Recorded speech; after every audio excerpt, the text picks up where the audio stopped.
It's not just the geography or the complex culture that distinguishes South Asia from that of global North. With a total population of 1.8 billion and growing, the social and economic issues in the region need constant probe and review. Solving many of the developmental challenges in South Asia, these countries are in a catch-22 situation, balancing culture and tradition with developmental goals while also ensuring that the solutions are scalable and, more importantly, inclusive, sustainable, and climate-friendly. Several actors can contribute to solving these challenges. Activists, researchers, scientists, and various civil society organizations contribute to finding solutions that are specific to the region's needs and aspirations. Policy research organizations or a think tank is one such actor that targets policy to bring about developmental changes. Poverty, cross-cutting, governance, gender, these are all issues which are just not allowing this society to actually progress. There's no uplift which you can see, and the disparity is just increasing day by day. All the more a sense for the research think tanks to be there. So it is extremely important. These are the policy research organizations which are telling the government the doables. What is going so wrong within the South Asian countries that we are not benefiting out of the research? Why the policy formulation is taking place without any evidence-based research? Why the policy formulation is taking place keeping into mind the immediate political gains? Various think tanks across South Asia are aiming research at policy changes, from studying the impact of climate change to assessing a nation's energy requirement and providing doable policy recommendations. Think tanks are emerging as knowledge hubs to understand and solve pressing developmental challenges. Public policies, as you know, are central to making the world a fairer, a better, a more equitable place. And public policies work best when they are informed by evidence, good quality evidence. Think tanks, as one actor who provide good quality evidence, are therefore central to making sure that public policies are well informed and they are very effective in changing the lives of millions of people. Based on this belief, we launched the program of Think Tank Initiative in 2009 in South Asia. The idea was to build a critical mass of think tanks who will then collectively not only produce good quality evidence for policy change, but also make efforts to ensure that good quality research is taken up in policy. It influences public policy. It changes the lives of people. Think tanks have emerged as knowledge hubs responding to the needs of society at large, even in South Asia, although the ecosystem is still in its nascent stages here. The Think Tank Initiative was the brainchild of the Hewlett Foundation, who saw an opportunity to really contribute to meeting the demand of governments around the world in 2008, who were increasingly seeing the value of bringing research-based evidence into policymaking and decision-making at the national level. And the Hewlett Foundation approached IDRC with the idea, given IDRC's history and relationships with many researchers around the Global South. And it was really on that basis that the idea germinated. Think tanks began as semi-government funded or government funded organizations, but are increasingly dependent on project funding. The lack of regular funding has been identified as the most critical factor impinging the autonomy of think tanks, making them vulnerable to a donor-led research agenda. The initiative provided core funding with a comprehensive capacity development program in 3 key areas: research methods and skills, policy engagement and communications, and organizational effectiveness. The think tanks in the cohort ranged across new promising think tanks with just a few researchers to legacy organizations looking for capacity building in specific areas. We were just about a single-digit number of researchers in CSTEP when the TTI call came. And I remember we gave ourselves no chance. The process of submitting the application was incredibly useful because it forced us to think of a strategic plan for the organization. What do we want to be? What's our research aspirations? Now, to achieve those research aspirations, we have to build an organization. So we need a credible institutional mechanism in terms of our human resource processes, our finance processes, how we manage the grants, our transparent processes for auditing. So we went through that discussions. How do we make sure our research is made available to the policymakers in a manner they can understand? So who will do that? So communication processes. So we went through this whole set of discussions which enabled us to frame a strategic plan for CSTEP.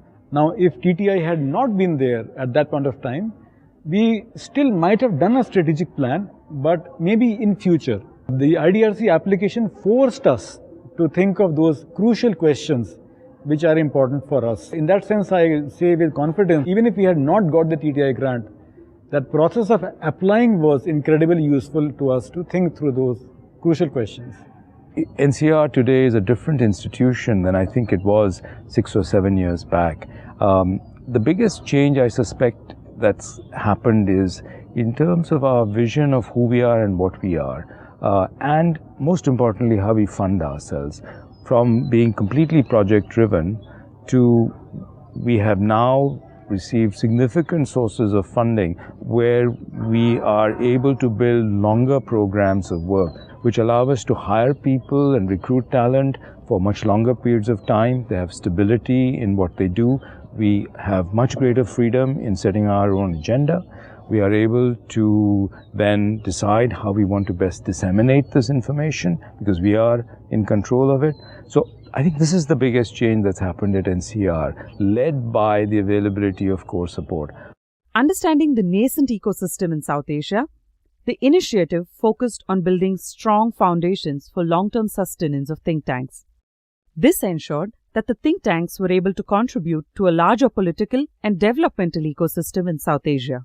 I think for us, the main collaborative efforts, learning has come from policy engagement and communications. That's not to say that we haven't learned on the research side. What we have learned is that there are new areas of research, new methodologies that other organizations are using, and importantly, the training component came in, methodological training under the organizational performance pillar, as well as soft skills communication training, and then the whole sort of institutional level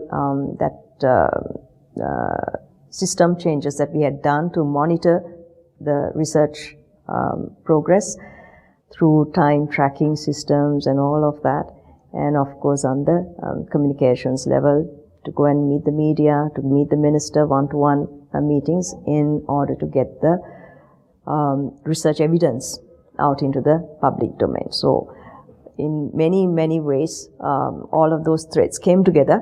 I would say in terms of publication, the number has gone, tremendously gone high. The number of dialogues and other types of communications have also increased. Now we have adopted better and technologically advanced communication tools to, disseminate the outputs. And also the research division has expanded. We could recruit and retain, as I said.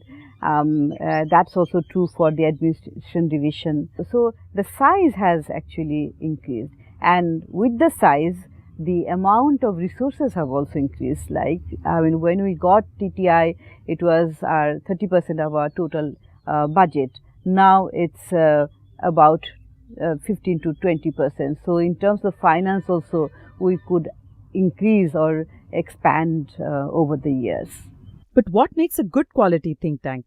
Is it the research they generate or the engagement they practice in order to influence policy changes? From a policymaker's perspective, a good think tank will be an organization that produces good quality research, but not only that, it does so in a way that's accessible to the users of the research, that's produced in a timely manner, and that speaks to the kinds of agendas that governments may be dealing with at any particular moment. So it has to be relevant to the users of the research. Let me first caveat this by saying that the art of policy making is complex. There is no linear relationship between work that we do and decisions that are taken in the policy landscape. Our role is to speak truth to power. Our role is to hold on to the value systems that we believe in, of providing high quality, rigorous scholarship and to interpret the issues of the day, and to ensure that we proactively share our interpretation with different stakeholders within the policy making community. Our contribution to sort of the world of idea generation has meant that often things that we've been working on, for instance, improving the efficacy of public finance management based on the work of fund tracking that we've done, it so happened that the policy making community also began to talk about that, and we were able to take our years of expertise built up to the table to say, this is what we've learned, and if you're thinking of streamlining fund flows in social sector programs, here's what we have learned in terms of how you can actually go about doing it. And I think it contributed to building a much more robust mechanism. A significant poverty related policy engagement we were able to make over the last couple of years happened when the President of Sri Lanka wanted to declare last year, 2017, as the year of poverty alleviation. Before doing so, the President's office wanted SEPA as a policy organization, research organization, to draft a basic document for the President to use it as a foundational document to do the announcement. So this document was also improvised into a bill, which was later turned into an act. You know, the citizen engagement is a big part of a lot of the work that the think tanks we support do, and the better ones are ones who have invested in ways of building trust with the communities they work with. After the earthquake, there was a lot of sort of arguments or sort of ideas about, here is an opportunity for us to build integrated settlement. So what we did was to, we had this funding support, and then we started to do some community survey. We talked with people at different levels in the affected area, and then we prepared a radio program. Asking people about, what did they like, how do they want their settlements to become, how do they like their homes to become, and it was called Surakshit Thalo, secure place of living. And then we broadcasted it to about, all the 14 affected districts. And then what it did was to conceive of settlement in a very different way, not simply as physical houses of concrete or stone, but also as a living environment, you see. Some of the partners, we were involved in preparing what's called National Strategy for Local Resilient Community. That required us to work with, all the municipality of Nepal. This was a national strategy we prepared for the government. It's at the final stages of being approved. So therefore, having that core funding allows us to experiment, allows us to, sort of push your boundary, allows us to leverage project funding, link that project funding to your larger strategy, and then respond to, some of the, pressing challenges. There's growing concern and focus on gender-related issues. Think tanks are expected to ensure that their work culture is cognizant of and addresses gender disparity. This, in turn, is also reflected in gender-related research that think tanks are engaged in, whether in addressing issues of violence, sexual harassment at workplace, inclusivity in access to sanitation, or education. What we're seeing when we look at all of our think tanks and how they're approaching gender in their research as well as their organizations is that for many of them, it's about social justice. So they're working on gender because it's the right thing to do. But in line with that, it's also essential to high quality research as well as sustainability. Donors are interested in hearing about what think tanks are doing around gender. And in order for research to be rigorous and rooted in local reality, it does need to consider the differentiated needs of men and women.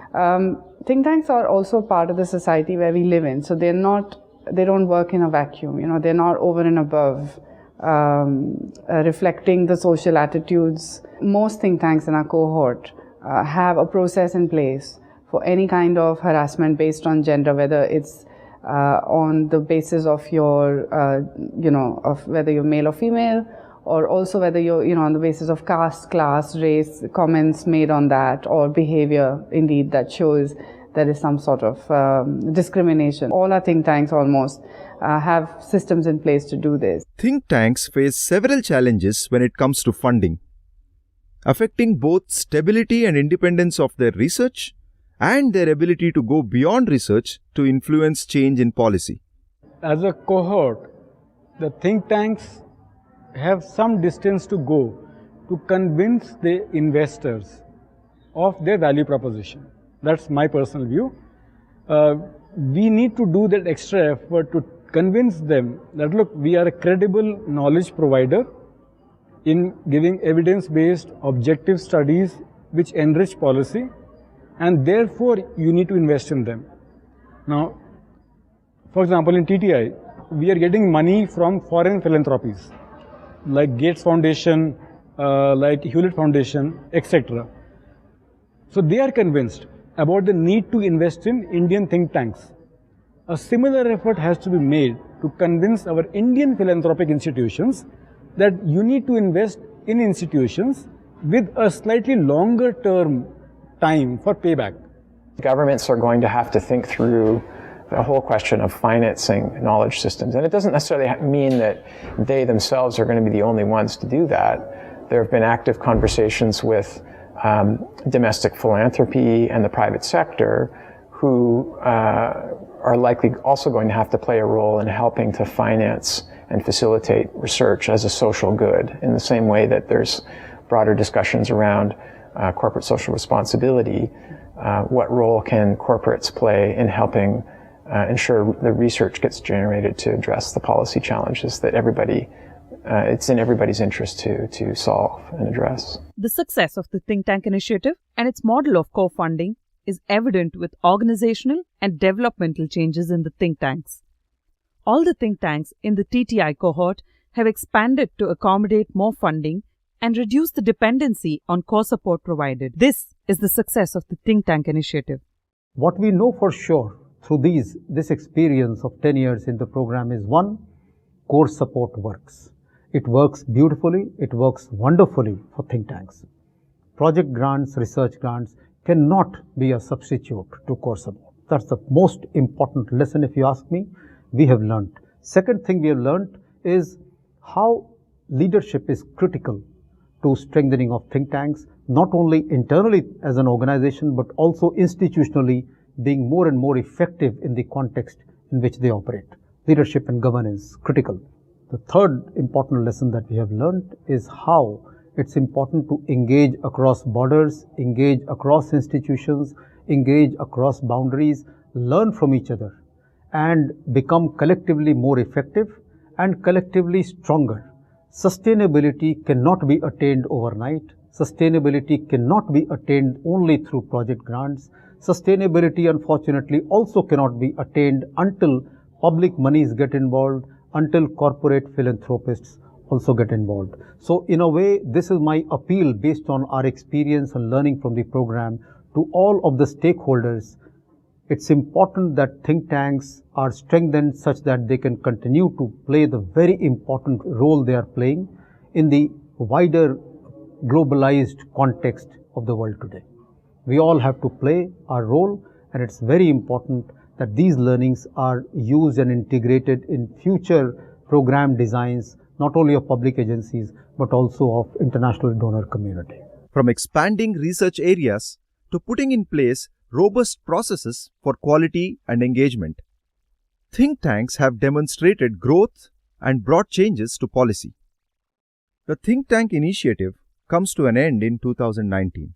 However, thanks to the capacity building initiative of the TTI, think tanks in South Asia will continue to influence policy even as they renegotiate the funding space for their research.